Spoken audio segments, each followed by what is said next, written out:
ఈడ మీకు కనబడుతుందా?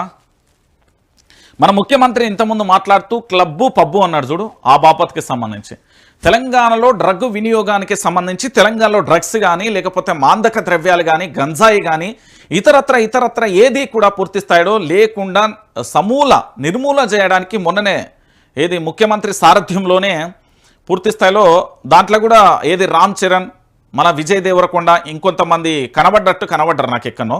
సో ఇలా ఏం జరుగుతుంది అంటే మత్తులో డాక్టర్లు ఉన్నారండి.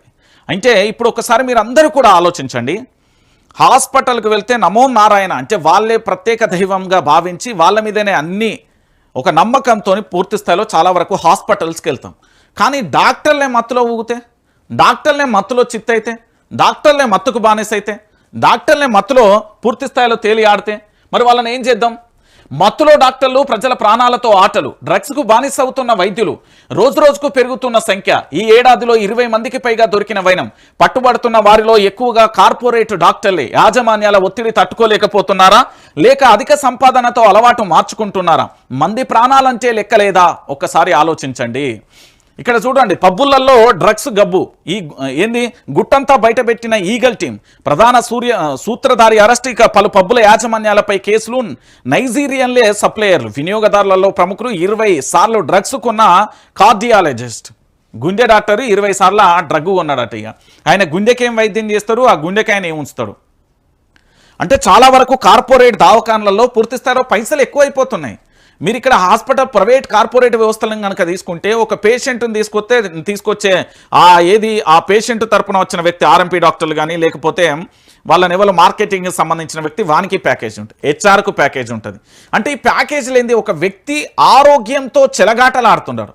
ఒక్కసారి నువ్వు హాస్పిటల్ పోయినావంటే వచ్చటాలకు 10 ఎకరాలు అమ్ముకోవాలి. ఇవాళ రేపు ఉన్న పరిస్థితులు అవి. లేదా ఇన్సూరెన్స్లు క్లెయిమ్ చేసుకుంటారు లక్షలలో. పోనీ వాళ్ళు ఏమన్నా చేస్తారా అంటే పీకి పొడిచేది ఏమీ లేదు. చాలా వరకు ప్రాణాలు గాల్లో కలుస్తున్న పరిస్థితి కనబడుతున్నాయి. ఈ దవాఖానా బాగపోతే ఇంకో దవాఖానా పంపించే ప్రయత్నాలే ఎక్కువ చేస్తున్నారు. ఇక్కడ ఒకసారి చాలా స్పష్టంగా చూడండి, వైద్యో నారాయణ హరి అంటారు. ప్రాణాలను కాపాడే పవిత్రమైన వృత్తిలో ఉన్న నేపథ్యంలో డాక్టర్ని భగవంతుడి స్థానాన్ని ఇచ్చారు. అయితే డ్రగ్స్కు బానిసలవుతున్న కొందరు డాక్టర్లు వైద్య వృత్తికే కలంకం తెస్తున్నారు. మత్తులో చికిత్సలు చేస్తూ ప్రజల ప్రాణాలను హరిమనిపిస్తున్నారు.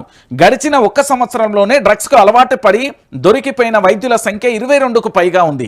కానీ పట్టుబడని వారి సంఖ్య దీనికి 3 ఉంటుందని పోలీస్ వర్గాలు చెప్తున్నాయి. అంటే ఏడాదిలో 22 మంది, దీనికి 3 వేసుకుంటా అంటే సుమారు 100 మంది దాకా ఉంటారు డాక్టర్లు. అంటే 100 మంది డాక్టర్లు ఈ మత్తుకు బానిసైపోయి 100 మంది ఇంటూ రోజు కాకపోయినా రోజుకు ఒక్క పేషెంట్ లెక్క